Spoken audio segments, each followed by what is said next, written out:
Implied volatility is the market's guess of how much a stock or asset is expected to move based on its current options price. We calculate implied volatility using the Black-Scholes equation as it connects volatility to the options price. You put in volatility, time to maturity and other parameters and it will give you the fair price of the option. But in our case, we already have the options price. What we need is to find the volatility value. Unfortunately, we cannot directly reverse solve this equation, as you can see here the volatility, which is denoted by sigma, is trapped inside these cumulative normal distribution functions which cannot be inverse solved. So what we do instead is we guess the volatility value such that when put inside this equation and solved, it gives the option price equal to the actual market price of the option. Let's see it by an example. Now, when I guessed the implied volatility to be 50%, put in the Black-Scholes equation and solved, I got the Black-Scholes price to be $5.9, which is $0.4 greater than the actual market price. Now, one way could be we can keep guessing the implied volatility values until the Black-Scholes price matches the market price exactly. Now, this can be a very inefficient approach.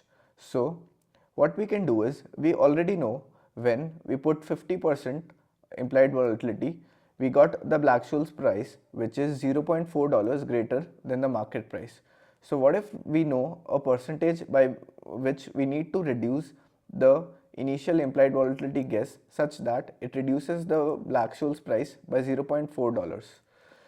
So here comes the Newton-Raphson method in the picture. So what it utilizes is Vega. What is Vega now? Vega is the options Greek which tells 1% change in implied volatility changes the options price by a particular amount.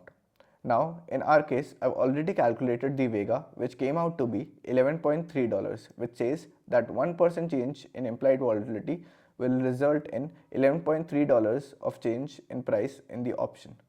Now what we can do is we can divide 0.4 by Vega, which will give us the percentage change in implied volatility required to change the options price by $0.4. This is exactly what we are doing here.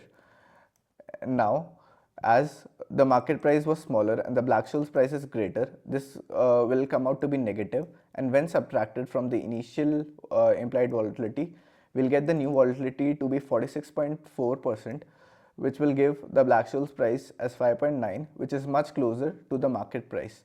And we'll keep on repeating until the Black-Scholes price exactly matches the market price, and voila, we have the implied volatility value.